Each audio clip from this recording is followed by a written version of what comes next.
5:30, I'd like to call to order the regular meeting with the Rutgers Community School Board.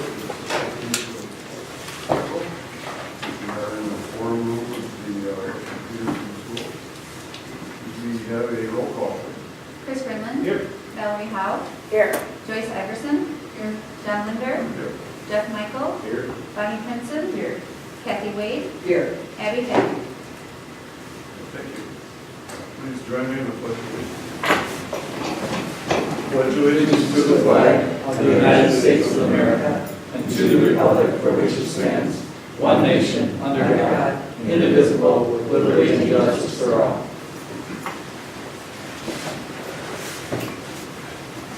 Thank you.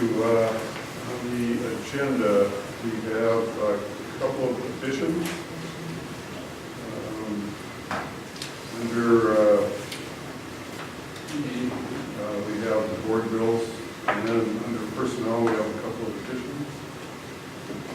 Hire of Margaret Markowitz, yearbook advisor, and a leave of absence for Wendy Feldmeyer, and then a resignation as a junior high knowledge coach.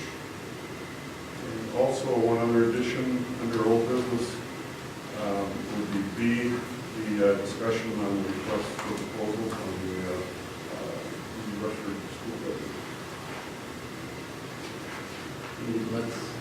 Elementary, high school building. Right. Yeah.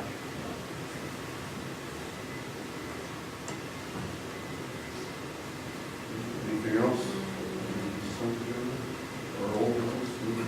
No, you should do it. Okay, we need a motion to approve. I'll make a motion to approve. Wait. We need to accept the agenda first, Oh, good point. just the adopted, or even. That's, yeah, adopt the agenda, that's right. Any second? I'll second that, yeah. Okay, all those in favor of approval of the agenda with the conditions, signify by saying aye. Aye. Opposed, no. Carried. Okay, moving on to item 5, public comments, sir. Is there anyone who wishes to address the board?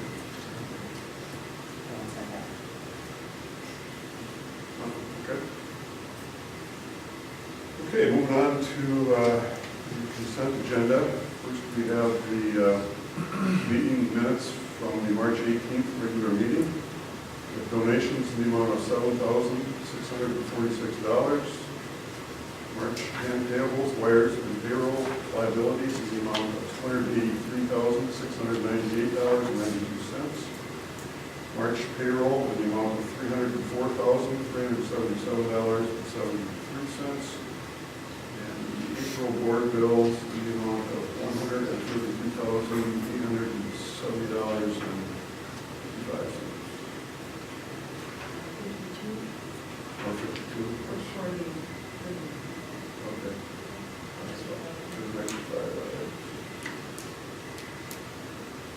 And then we have the personnel action resignation of Lisa Chadu, elementary para, leave of absence request for Chris Kingsley, the office administrative assistant. Hire of Tyler Fabian, van driver. Hire of Victoria Rogers, middle school para. We have the hire of Margaret Markowitz, yearbook advisor. Leave of absence for Wendy Feldmeyer, middle school math teacher. And the resignation of Wendy Feldmeyer, junior high knowledge bowl coach. Any discussion? Do you have any questions on the consent agenda? I have two. Okay.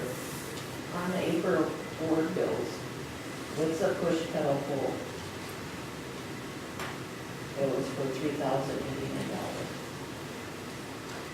That's the equipment or the weight room. The weight room. Okay. Then for the Chris Kingsley, how much extra time does she want? Well, can be determined by the board, but I applaud everyone for their patience here as we've dealt with her situation since about the middle of October, so. I'm open and receptive to your idea to say that we'll extend this however long you wish to put an ending date to it, and then to say that we need to move forward. What's our policy on the, Well, there really isn't anything hard and fast that's going to limit you or set any parameters for it, so that's up to you as a board. Any kind of precedent you can honest with, or you got something like this for others? Not to this extended amount of time.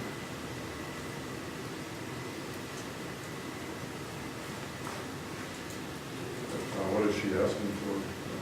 Just an extended, there's no parameters on it, so. Is she applying for any other form of disability or anything like that? Because it's considered a confidential matter, I'm not able to comment.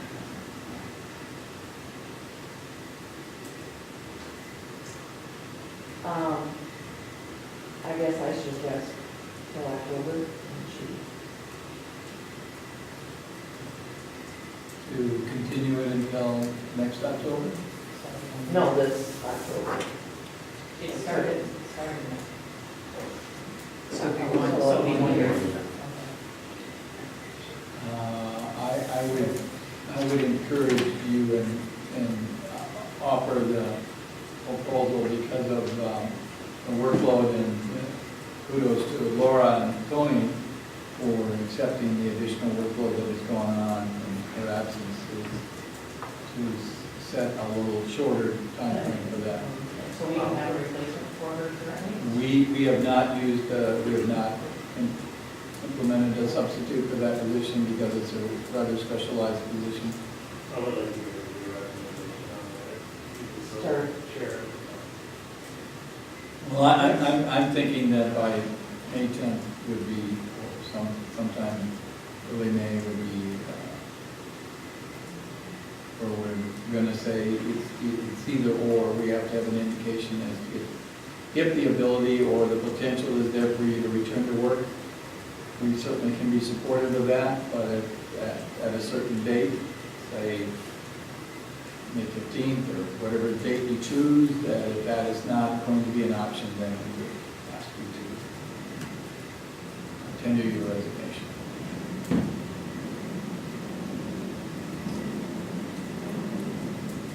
I'm replacing that a few weeks before the end of the school year because that's made it easier to find a replacement if that's necessary.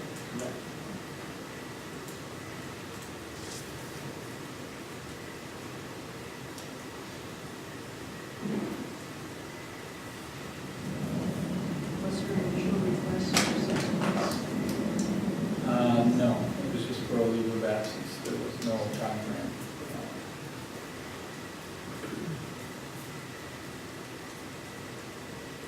Well, I'll make, till May 15th, Can we move it to the 13th, which is a Monday? 13th. And then the next board meeting is the 20th.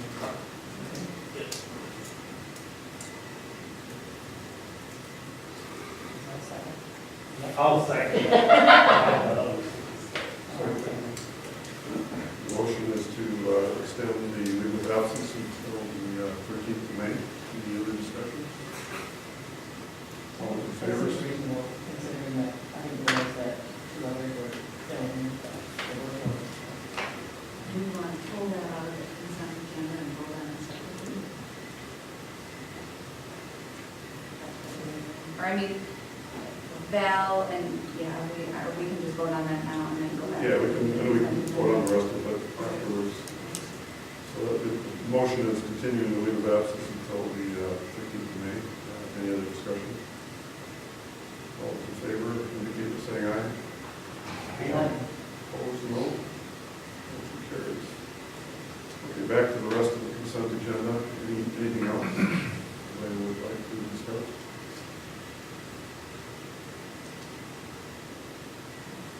Not, look for a motion to approve the consent agenda. Anderson? Until the second. Do I have some second by Francie? Any further discussion? All those in favor of approving the consent agenda, signify by saying aye. Aye. Opposed, no. Motion carries. Okay, moving on to old business. A is the middle school building sale update. You got anything? Yes, I do. Thank you. Yeah. In order to protect the, again, this is considered a confidential matter, so I'm not willing to share concerns about this person's financial abilities and have it as an open discussion item. As you indicated as a board, that checks were to be presented to me as they were, with the stipulation to hold the checks for a period of time, which we've done religiously, and I'm assured that it is forthcoming. However, I also recognize what the board instructed me at the last meeting, and then move forward with Plan B, which is to give consideration to leasing the building. So we are moving forward with Plan B, and if financial situations would come to the forefront, then we will certainly entertain that as well. But at the present time, still waiting on that. The stipulation to hold the checks didn't come from the board. It did not. It came from the individual that presented, that was purchasing the building. And you have been more than fair and very patient with it, and I understand that it is time to move forward with it, so we are in that process. I don't say. Just say. Typically, when you bid on property, you have your financing lined up before you bid, not expecting the owner to continue on indefinitely, so I don't know. Well, I will say on behalf of the individual is that there are some concerns there in dealing with estates that sometimes take a life of their own, and so that causes some delays. And so when you bank on something and it doesn't come to fruition and there's delays, then that's difficult for anyone in that situation, and that's what has resulted. One of the problems that I have is that we passed up an opportunity to sell this property 9 months ago based on a bid that was open and fair. This individual upped the bid and forced the other individual out and then backed out. So, you know, we have a situation where he may have cost us money, and it's frustrating. We had a hard date, we said a month ago at our meeting, and that date is come and gone, obviously. So at this point, I don't know how much more time the board wants to give, but I really think we need to move this along. Who is BEDD? Hiawatha Valley Educational District, they want to explore the option. But that's not that story. That is not, no. They have, on previous occasions, they've looked at the building and they've looked at the facilities, and they're continuing to explore options, so. How soon would we know about their intent? We're doing a site visit They're tomorrow. doing a site visit tomorrow, so we'll know in a short period of time. So I did, say that we'd like an indication from them by the May 20th board meeting. I was under the indication at our last meeting that for inconvenience fee or penalties from the last time the sale was drug on was supposed to be paid immediately. Has that been? Again, that check has been presented. Is that the $3,000 fine Yeah. We're holding two checks. I guess I was under the impression that that one was supposed to be paid separate to hand. Okay. Money. Yeah. I guess I would like to see that immediately. Okay. It's frustrating, but, for any of us, where I feel like if I give somebody a check for something I want to buy, back it up. Oh, yeah. So I can't believe that we're not, my expectation was that we get the checks and they go in the bank, but it's frustrating to me, and as John said, you know, if we've lost money, kind of, you know, continue to extend this leniency, and that's really unfortunate. So how do we know this guy's actually gonna come up with the money? You know, he said before that, yes, I'm gonna buy this building, and then also do that, so personally, I don't trust it. It's just a matter of kind of, again, I can't get into the details of it, but understanding what he was more or less banking on, if I can use that term rather loosely, but he was, again, there were some things within the family that were scheduled to take place and that didn't come to fruition, so, in a timely manner, so. He still has every intent to be good on his check, so, in the very near future, so. I'm inclined to agree with you, Jeff. I mean, if this was the first time, you know, I might be thinking, well, okay, but I mean, we've heard so many stories, and so many extensions, and we're just, here we are, you know, 9 months later, still talking about it. You know, and this is basically what you would pay for a new truck, you know. Right. You can't go out financing to buy a vehicle in 9 months. I think we just need to, you know, say, you know, wrap it up and soon, today, tomorrow, whatever. Just say, How do we do that? Well, Is there some kind of motion? I guess, we're still chatting about that. Where was the date, the 26th? Or you? Closing date, yeah, Okay. that was a I plan. think we should wait till the 26th, if nothing happens on the 26th, and we don't entertain any more bids from them, and we move forward. and check back to him. Right. And they wrote, Well, I would say hand a check back to him. yeah, the $3,000 one, that, He should still be accountable for that. Yeah. Yeah, that was ridiculous no matter what. Yeah. I will communicate that to them, to it.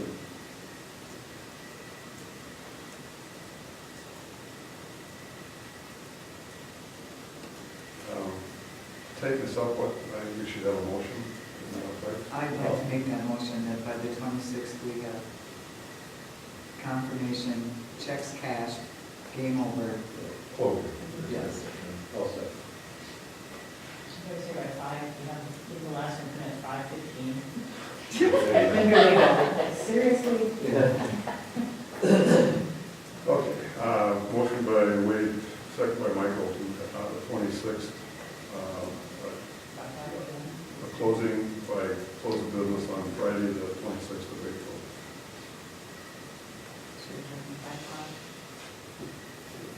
That's what I have done, yeah. So, all those in favor? Aye. Opposed? Motion carried. Okay, item B. I guess it goes without saying, Mr. Dale, pursue the other option too, as, you know, as this goes forward. Any seat option. Sure. The HVAC option, correct? Yeah. Okay, moving on to item B of old business, the request for proposals on the Rush Street facility. I understand the committee had a recommendation, and I guess it'd be nice to hear what that is and have the board, you know, take a look at it. The committee was recommended that we continue to seek requests for proposals, and we, as I indicated to you, we did have some other parties that expressed an interest, so those parameters are being ready to roll out to those individuals so that they can submit a proposal to us.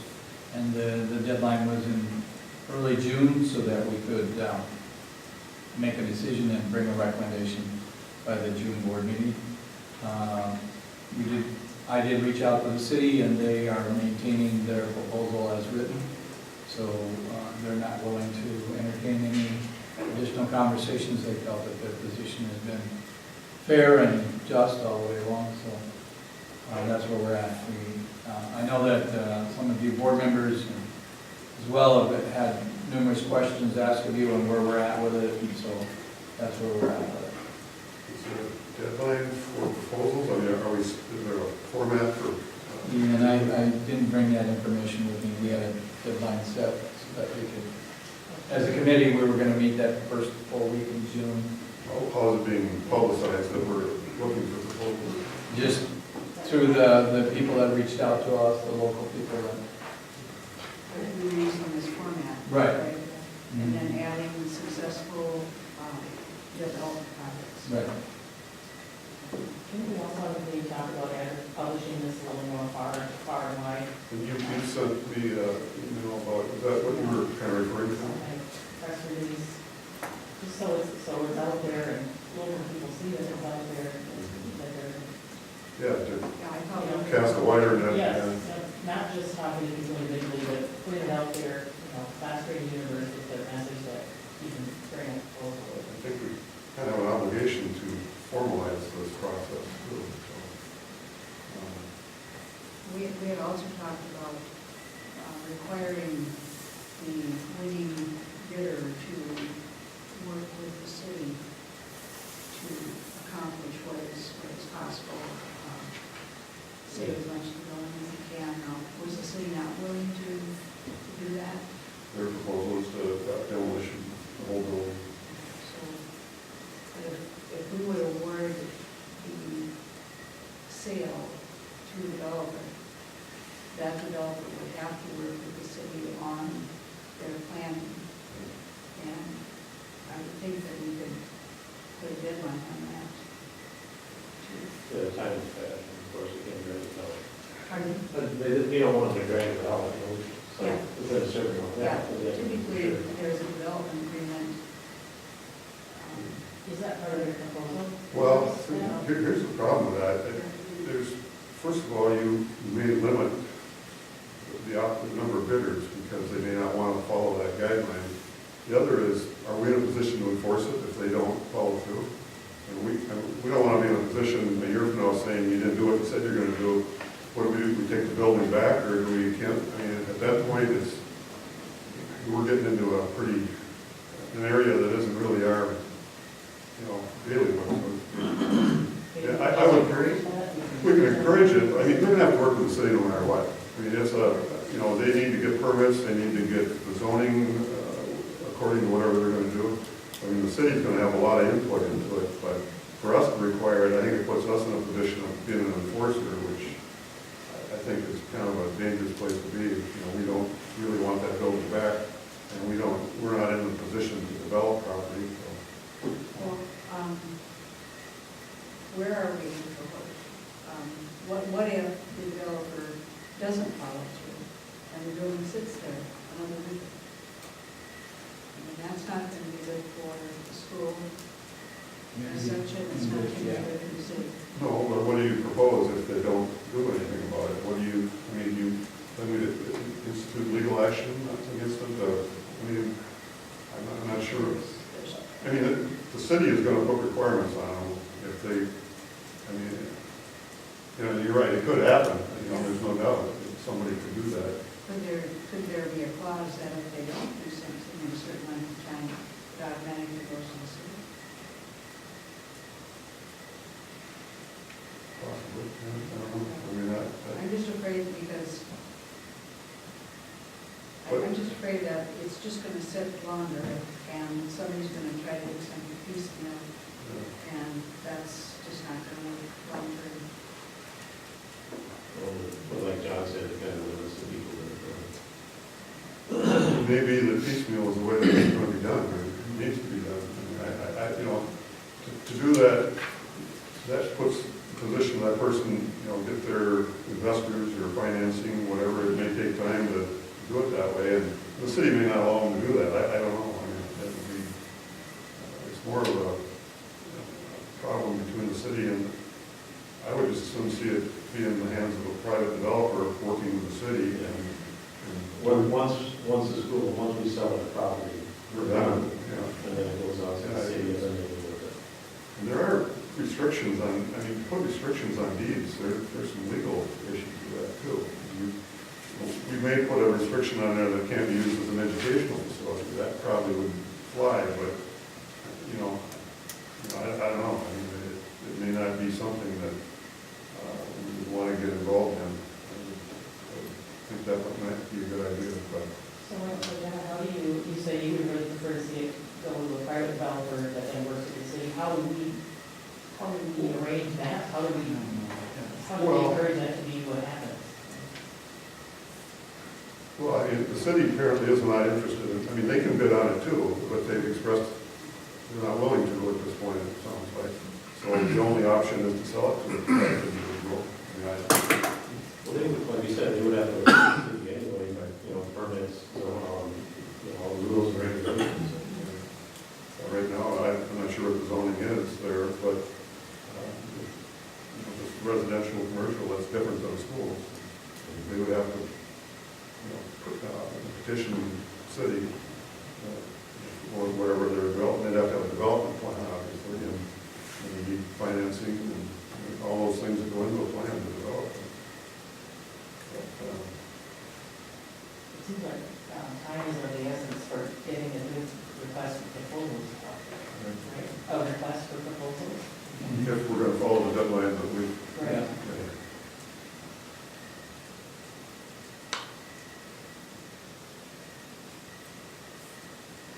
So was it May sometime? Did you have time?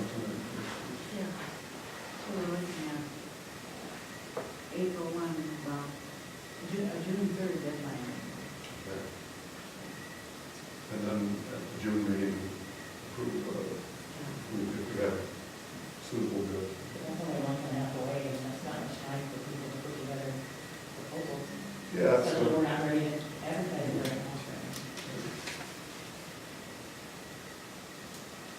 maybe we should work on just getting it, so they have timeline to get proposals, a deadline to get the proposals into us.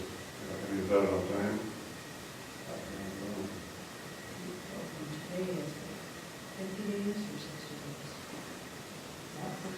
Not 60. Not 60, no. About 45 40 days. some days, yeah. Yeah. I guess I would suggest that you can always put it out there if you don't get the suitable ones, and, or if somebody's expressed an interest, you could always extend it. Take that into consideration. I mean, if you set a June 3rd deadline and they're not able to meet that, and they've requested an extended period of time, and as a board, you'd be able to grant that to them. You know, What is the city's deadline for getting? We have an August deadline, but I think it was our reason for it. Yeah, maybe. Because we want to be able to give them An indication. communication. with the Peterson property, we published a notice, a request for proposals. Yeah, maybe we should do something like that. Oh, yeah. So we probably got a format for that. Right. somehow. Well, that would probably, as soon as possible, we would want to do that. Does the committee need to meet for that, or is there? No, I think that Laura and I can make sure that we kind of follow the same parameters and guidelines that we use for the middle school building, and then run it past our legal counsel, Mr. Langle, and then go ahead and get it published. Did we just publish that locally for Peterson building? We did, but we did reach out to other entities as well. And if you know somebody that's expressed an interest, we'll just let them know. Right, that was the intent. That is the intent. We'll have to let them know that there's a format required. Right.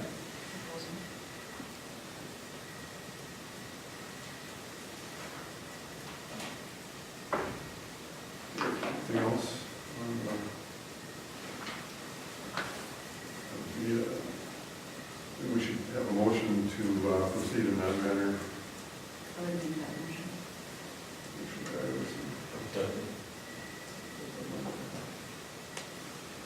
All those in favor of the June 3rd request for proposals to be published, indicate by saying aye. Opposed, no. Motion carries. And we're saying publish soon, right, or as soon as possible?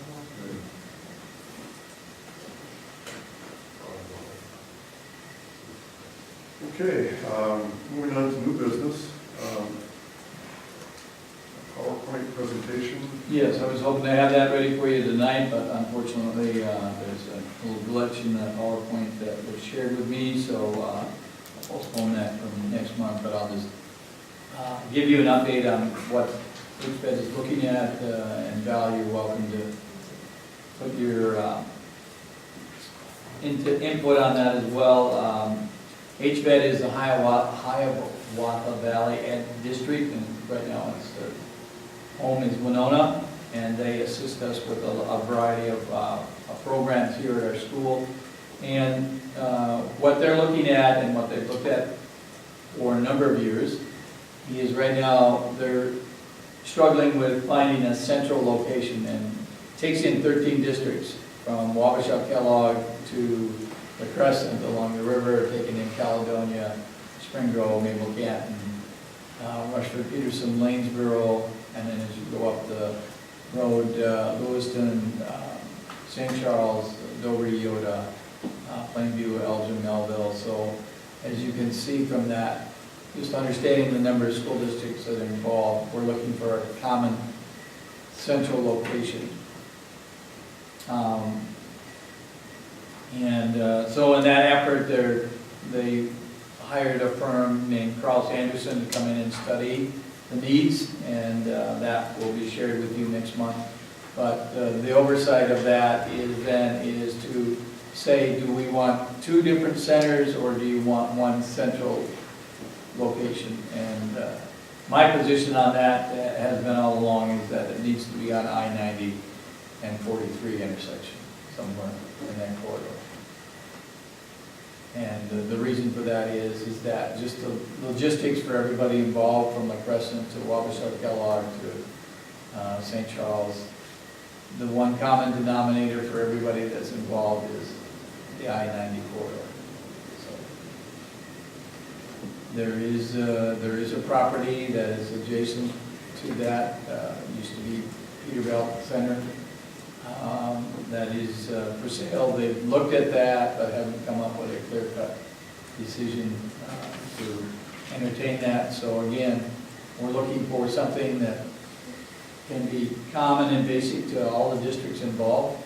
And that one common, the other common factor there is that everybody needs to be able to utilize that facility for all the different services that are required by an individual district. So, Val, anything you want to add to that? Plus they're running out of space, more kids are coming to the program. And they're trying to develop more with the autism, low functioning, high functioning. Stuff, so. And they're doing a lot of work with behavior specialists as well. And one thing that I'll give them credit for is that their alternative learning center, which is basically for high school students right now, they have connected with Minnesota State College Southeast in Winona there, and that's going to be advantageous for that particular program. But again, they come back to trying to, right now they have a center in Wabasha, they have their home office in Winona, and then they have a center in Caledonia. So they're spread out, and then there's little satellites out there. Lanesboro has an autism program that they've implemented, and Spring Grove put together an online program that for their school district as well. So every district is kind of struggling with how to handle the various needs of their district. We're really blessed here in the fact that Mr. Tim worked with Aaron Thompson to facilitate a school within a school program here to assist our students that are struggling academically, particularly at the high school level, to assist them and so that they don't have to leave our campus and attend like an alternative learning center.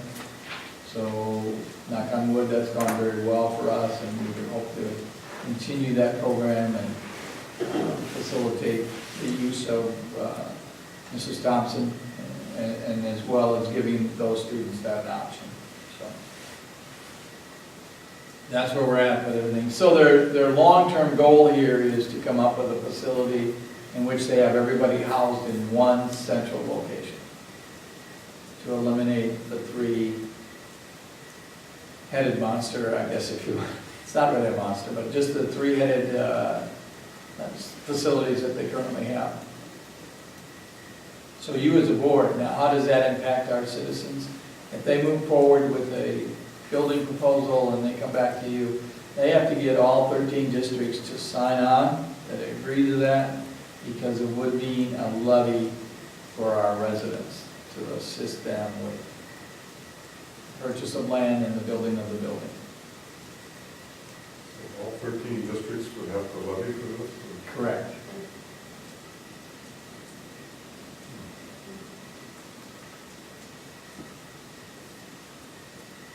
Well, that'll be interesting to see how that plays out. Well, in this day and age, getting two people to consent to one idea is a challenge anymore, so. How does that play into their wanting to lease our facility? Right now, they're scrambling for space. Yeah. It would just be to add on space then? It would just be, Yeah. facilitate their current needs right now. Yeah, so it's a stopgap measure, or it's a temporary move to assist them with the needs that they currently have. So it would be a temporary. Correct. It would. Okay, more to follow on that, I'm sure. Stay Anything tuned. else? No, but, again, I just wanted you to have a little background so that you're approached by it. You understand there is a financial impact to the citizens of Rushford Peterson schools, and not only to us, but every school district that is a part of the HVED district. Every school has a certain amount of financial commitment to that proposal or that effort to move forward with addressing their facility needs. Okay, anything else on item 8? Moving on to B, review policy number 506 on student discipline. This is located on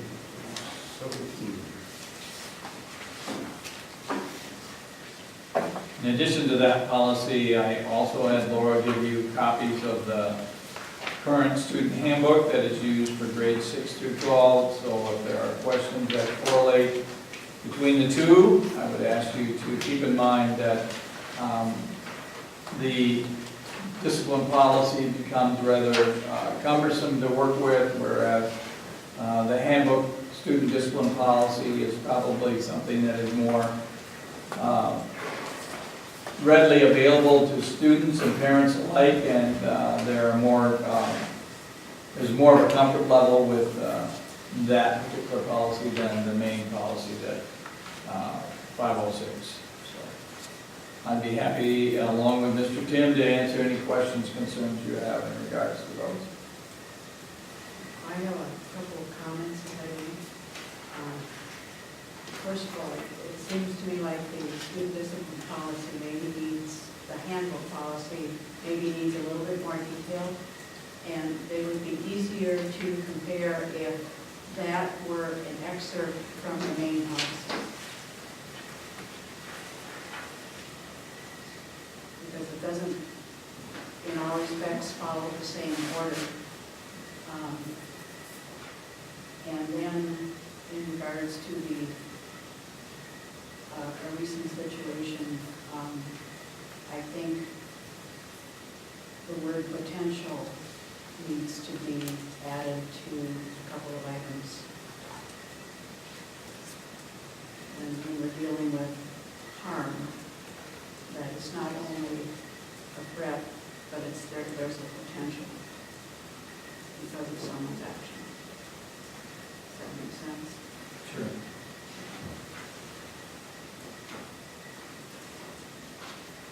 I spent a lot of time going through this as well. I couldn't believe it was 19 pages.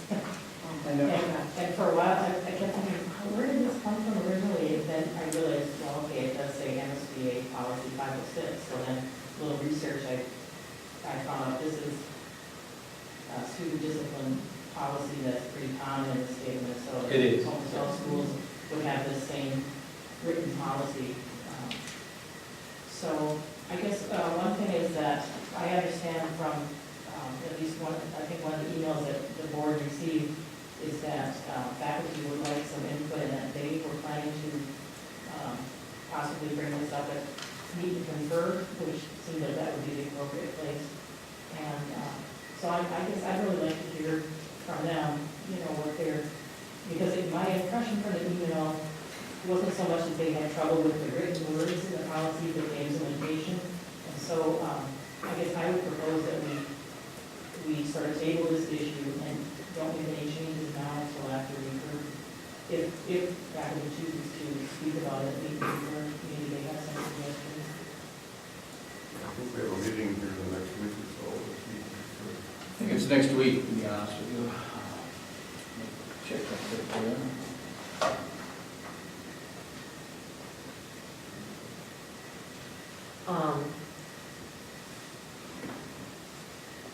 One of the, I referred to the handbook, I read the email, and I guess one of the options is kids work at school for a disciplinary. We've utilized community service for a variety of things. Community service. Yeah. Yeah, and I said, if it's kind of a common thing, it probably should be listed Sure. in here. I mean, if we're commonly doing it, I think it should be listed.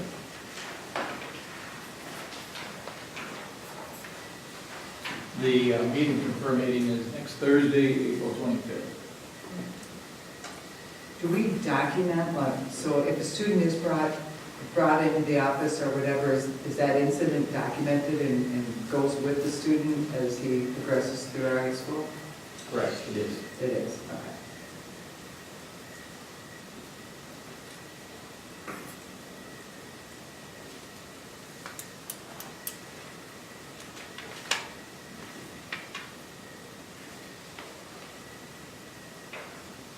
Anything else?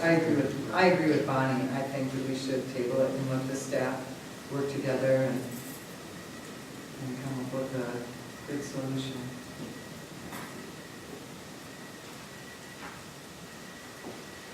Okay, anything else on policy 506?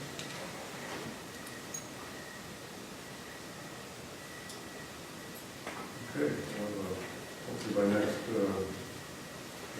board meeting we'll have some further details on that.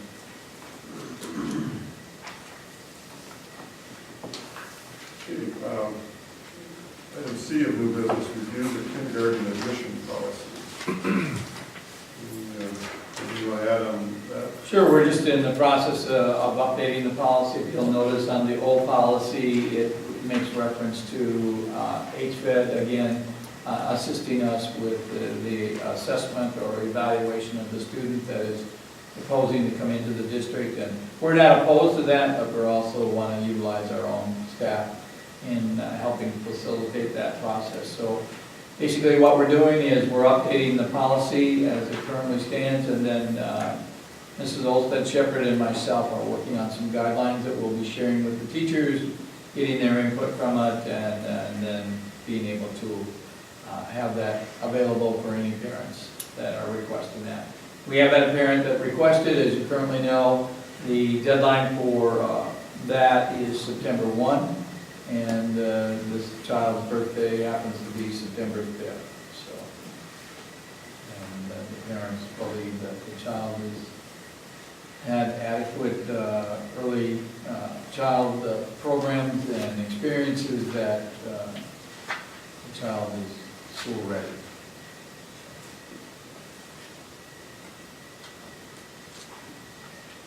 Anything else on the kindergarten admission policy?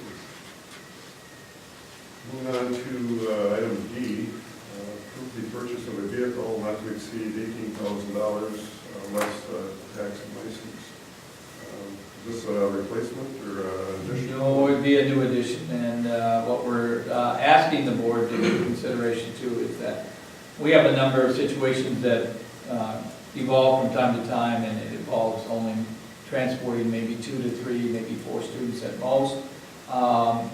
And we have students on occasions that attend different educational services in Rochester. We have some students that attend educational services in La Crosse. So we're not looking necessarily at a full-size van, we're looking at something that has the capacity for all-wheel drive, so that, as you well know, the I-90 corridor is one of the worst roads to be on in winter conditions and with the wind and such. So that's what we're entertaining the idea right now. We just want the flexibility to move forward with searching that out.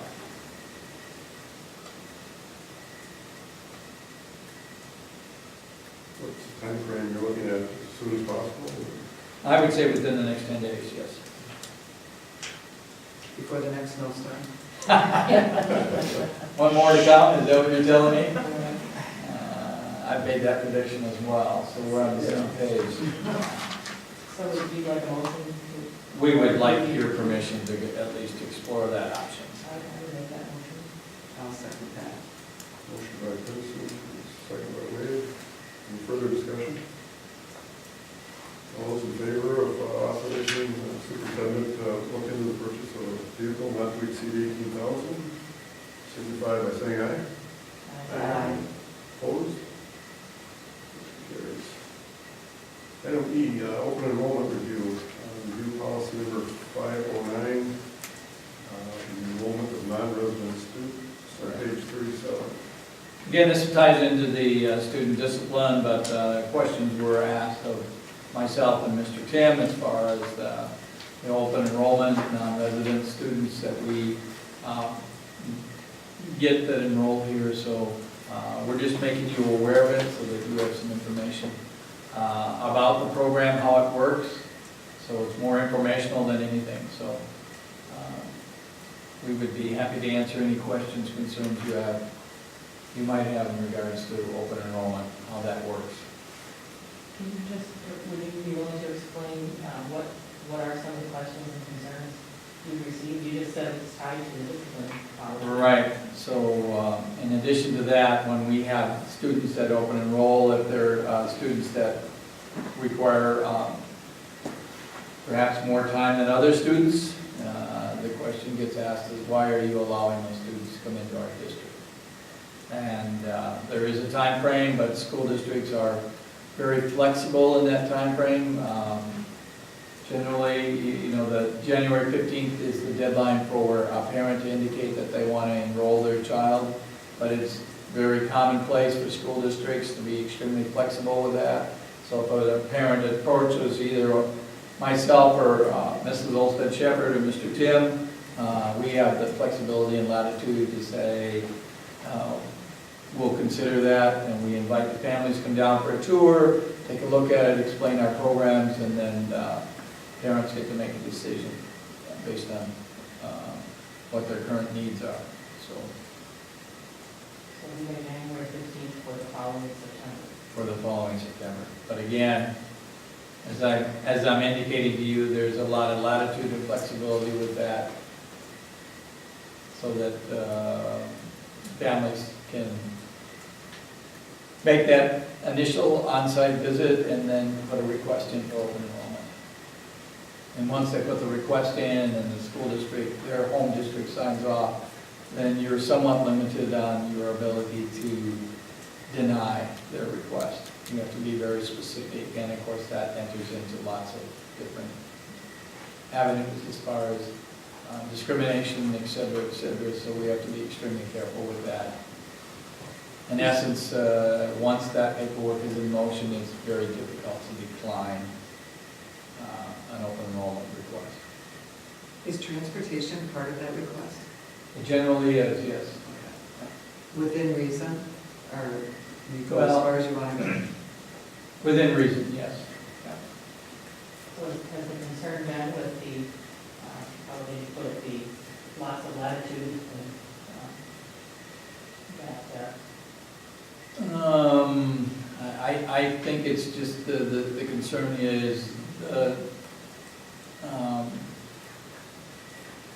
makeup and characteristics of some of the students that come in. And, you know, to Rushford Peterson School's credit, we have always, ever since I've been here, and even prior to that, I'm sure, that Rushford Peterson is known for being able to welcome other people in, and our students are fairly receptive to new faces and new people, and it has not been a problem to for us. However, I will be honest with you and say that this year's, there are some challenges that we have not experienced in the past. Previously, like for example, last year, the previous year, we brought in 45 students, had no issues, everybody transitioned in extremely well. This year we transitioned in another 50+ students. That transition has not gone as smoothly as we hoped, and there are several factors that play into that. It was interesting reading the policy, two things. One that according to statute, I think, is that you cannot deny a student unless there's a formula that, well, you don't have to take any more than 1% of that class. I forget the other thing I was going to say about it. Interesting. But yeah, it does seem like it's a real delicate balance because It is. Once they are enrolled, they're subject to the same discipline rules as the students from this district? Yes, they are. What about for suspension or expulsion? Is it the same rules? Yes. Once they're enrolled as our student, all the school policies, school rules, etc., all of those apply.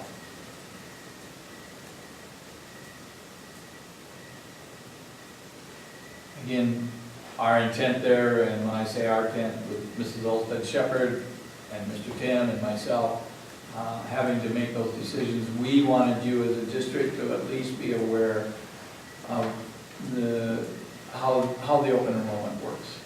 And you will continue to face those challenges as you move forward. There are extenuating circumstances outside of our district that will influence people and parents' decisions to send their children to Rushford Peterson schools. So on one side of the coin, you can take solace in the fact that people recognize that we have a very strong school and we have a very supportive environment, and they want their children to be a part of that.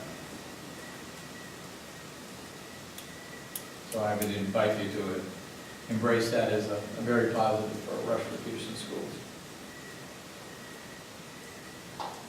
Any other questions regarding the enrollment of non-resident students?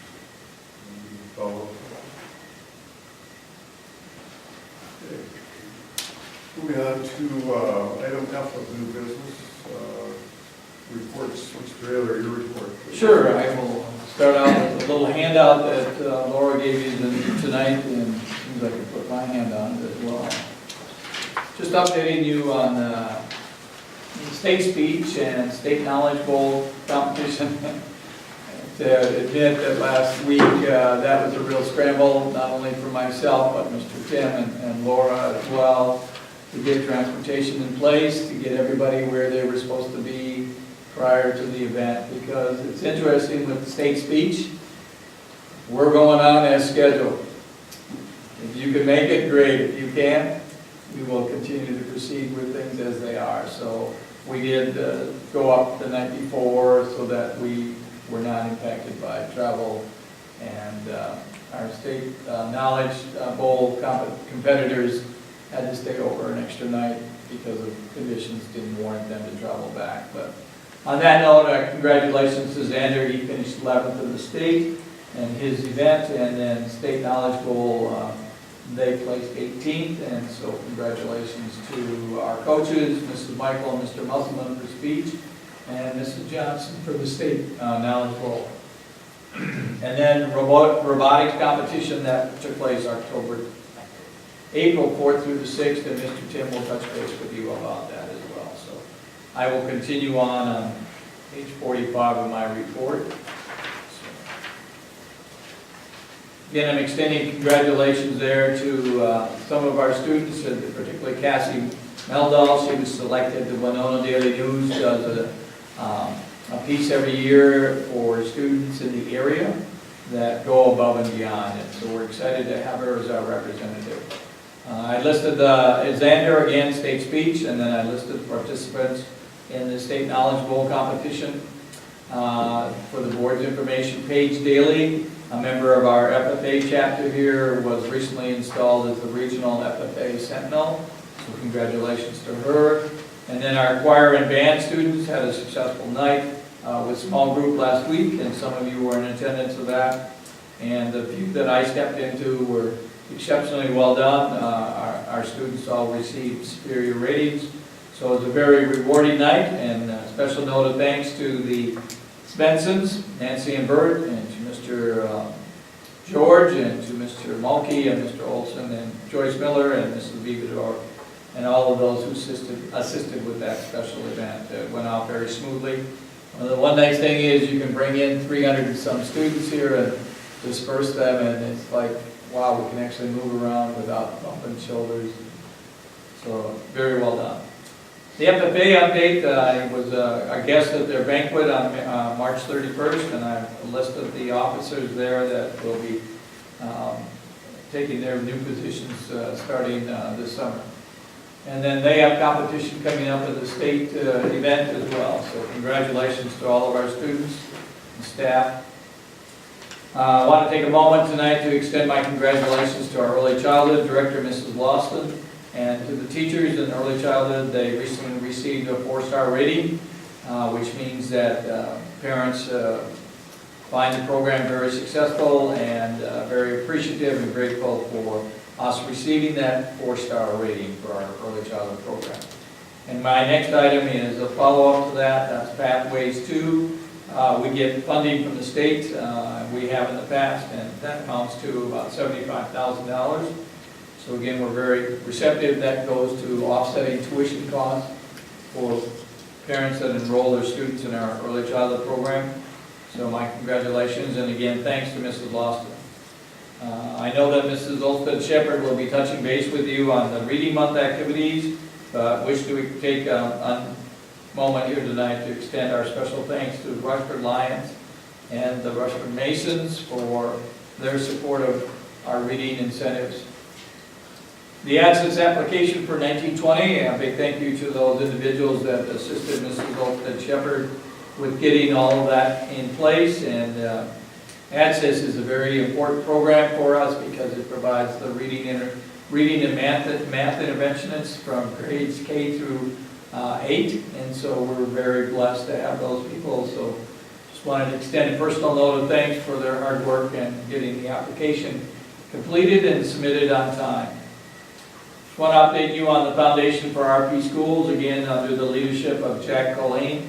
For the second year in a row, we'll be issuing trade scholarships, and so that's gone very well, and so I applaud the Foundation for embracing this initiative and recognizing the importance of students that pursue schooling, no matter if it be a 2- or 4-year degree. We're very blessed to have our students pursuing those. Welcome to a new employee, Tori Rogers, applied for the middle school para position and was successful in securing that for the remainder of this school year. Tori did some student teaching with Mrs. Cunningham last fall, so we were familiar with Tori, and she was familiar with our school, and so we're very grateful that she applied for the position. And then, as you approved tonight, Lisa Shalou has accepted a position at a different setting, and she will be working at RCTC, and Abby Engler has applied for her position and will be assuming her responsibilities, and then we still have an opening for the remainder of the school year as an elementary para. So we're securing applications as we speak. Last week as well, on page 48 of the Austin Public Schools, their early childhood staff came to tour our facilities. Mrs. Lawson provided that. I know as you listen to the news, Austin Public Schools was going out for an early childhood center. However, the referendum was not successful, and so they're back to the drawing board.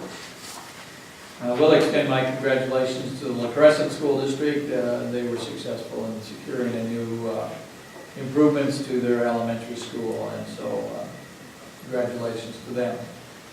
And as you recall, they were here for a tour prior to their referendum as well, and so it's very rewarding and gratifying to have people coming to our center to take a look at what can potentially happen to making improvements to their school.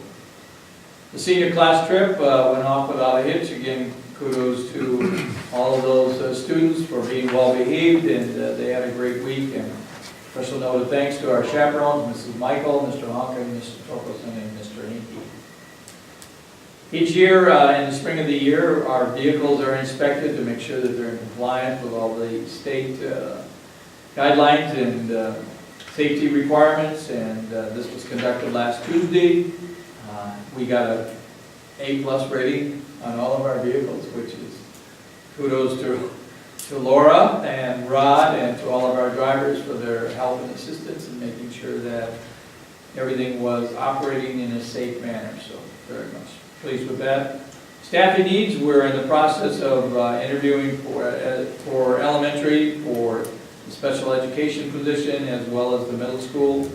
And then we're also interviewing for the AD position. And so we were looking for a combination out there between the special ed and the AD position, and I will be honest with you, that will be a challenge to find an individual that has that. But at the same time, we will move forward with reviewing the applications and moving that forward.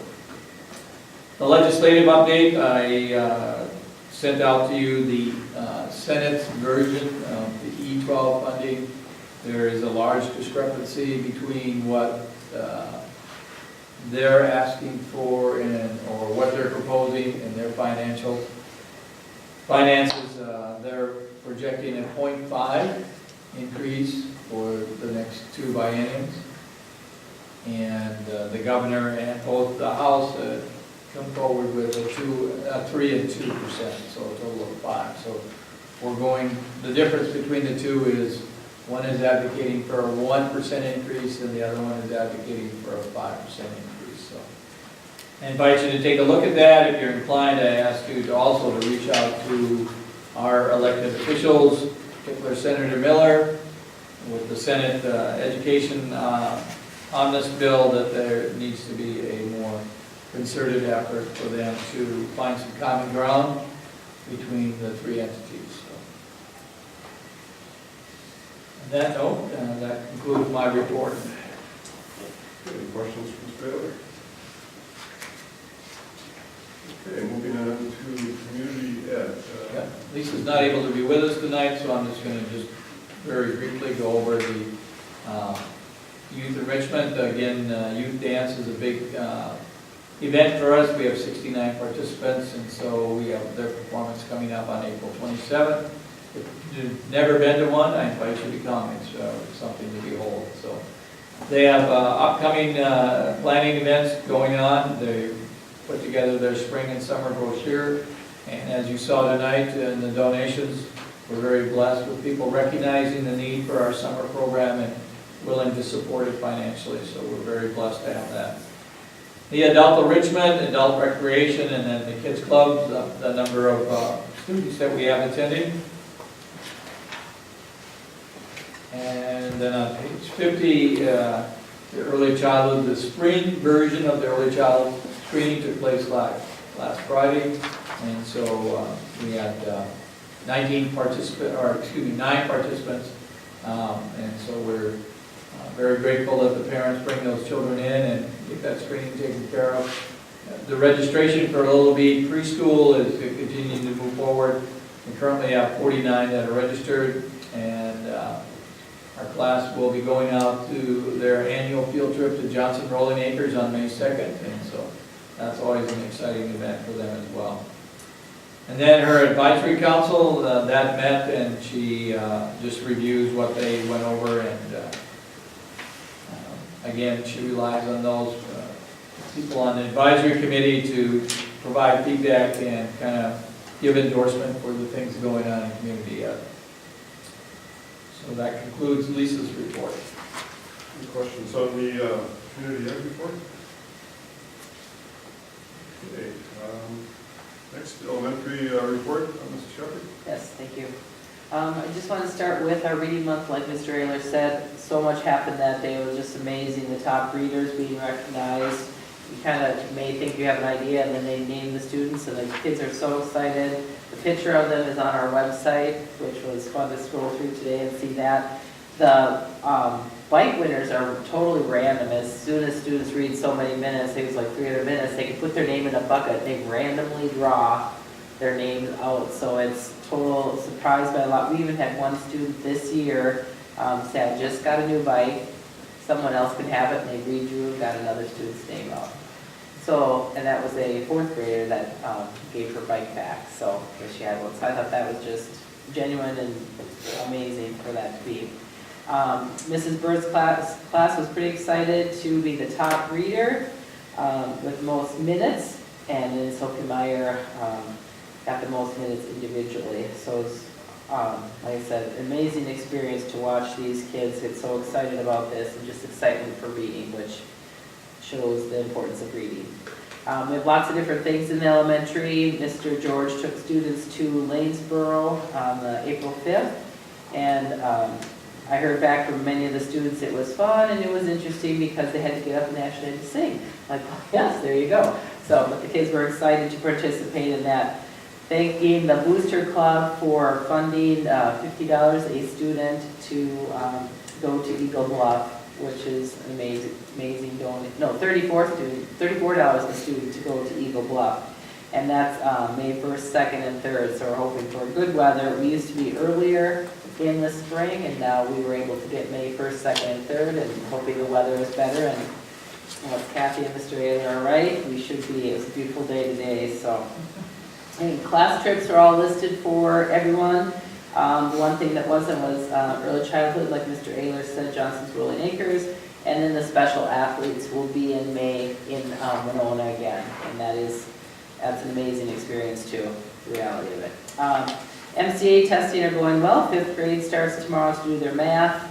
The ADSYS application is huge, and I think this year they said they're trying to let us know earlier than normal. It used to be a midsummer kind of thing, but I think they're going to try to. They were looking for people to read through applications and try to get it back to the district so they could do more earlier planning than some other years. Sundog is a math program, and you saw there are 6 of our classes are in the top 10. So that's it's an online program that the kids can do at home, at school. Some teachers spend X number of minutes a day that these kids can work on it. So yeah, the top 10 are 332 students, so pretty great thing here too. I also like the updates from, and I hope everyone takes time to check out the updates from the elementary teachers, because there's a lot of amazing things that you might miss if this wasn't on my report. But kindergarten's a big one with caterpillars and the tadpoles and all that happening. I don't know if you have eggs yet or not. Soon? We're going to try to bypass that this year. Oh. We need new incubators for that to happen. Okay. So that's possible too. So, but lots of good things on the back for you to read when you have a moment from all the different grade levels. Ending the year on a very strong note in elementary. Any questions from Mr. Shepherd? Thank you. Mr. Tim, high school. Yeah, middle school, high school, thank you there. Yeah. I have to apologize right away, typo on the graduation information. It's Sunday, May 26th, not the 27th. And then, like I said in there too, we need 2 board members.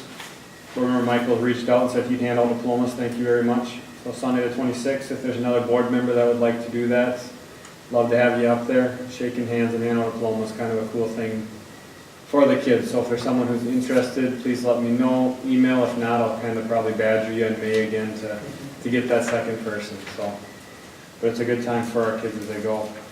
That 8th grade day got canceled. That was supposed to be last Thursday up at Minnesota State Southeast. It was going to be a hands-on experience for all of our 8th graders to kind of see the careers That's been kind of the work of our Bluff County Consortium that did that senior day that we've kind of talked about each year the last 2 years.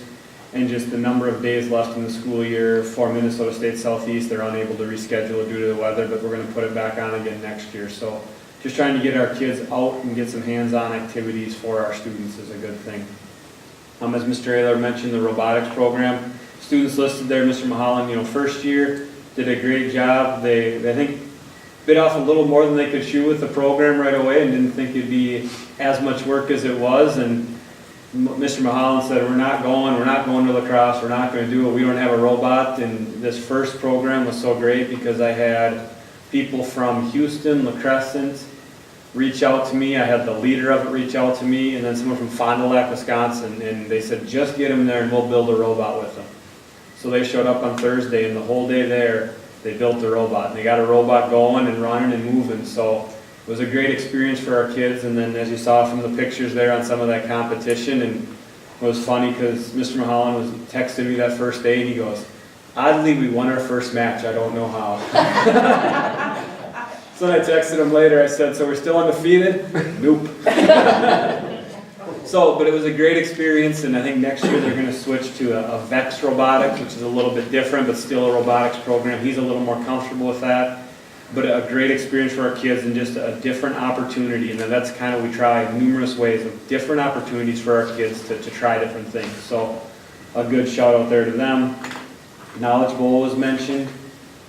State FFA. Again, was mentioned. Our Silver Cord now, we are in year 3 of our Silver Cord, and we kind of started it out as 40 hours a year at graduate. If you can volunteer 40 hours a year, you get a Silver Cord at graduation, and we've kind of prorated it up. That's why this year it's just 120 hours, starting there with next year's seniors, and then every after that will be 160 of your high school career.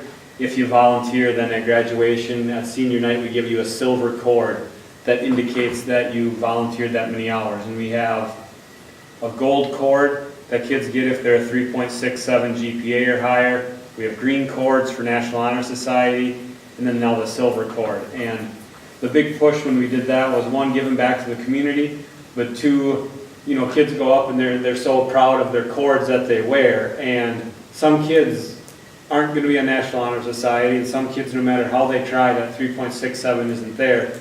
But every kid can give back to the community and volunteer some hours through our high school. So we try to make a big deal with that.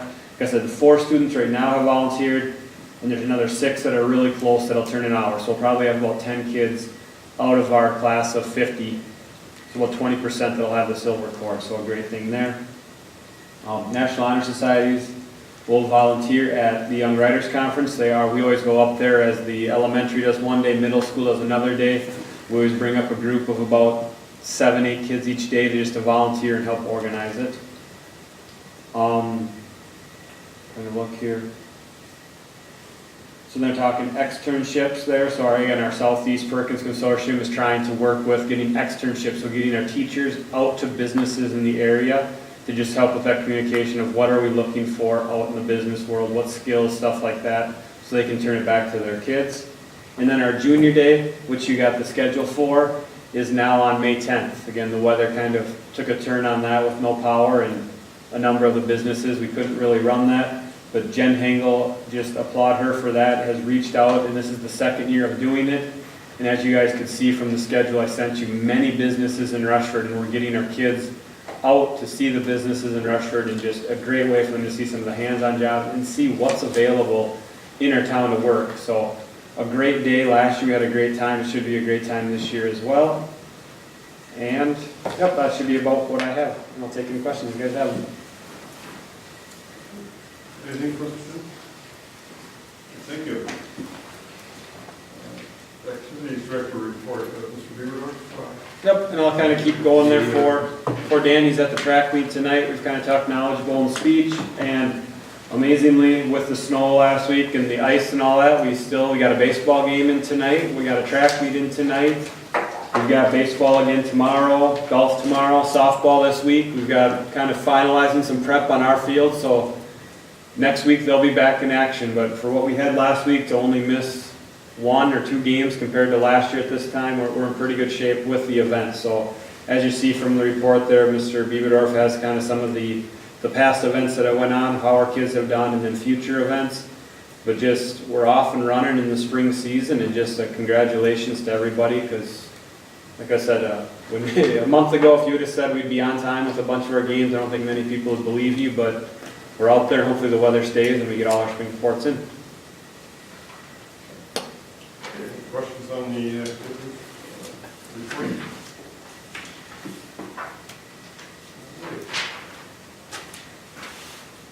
Well, that brings us to the end, unless there's anything else. Our next meeting will be here on the 20th of May at the same time. So at the next meeting, we'll discuss the disciplinary hearing after the meeting, because we tabled that. That's my understanding of it. Okay, anything else? I look for a motion to adjourn. Mike Vincent? Second, Michael? All those in favor of adjournment, indicate by saying aye. Opposed?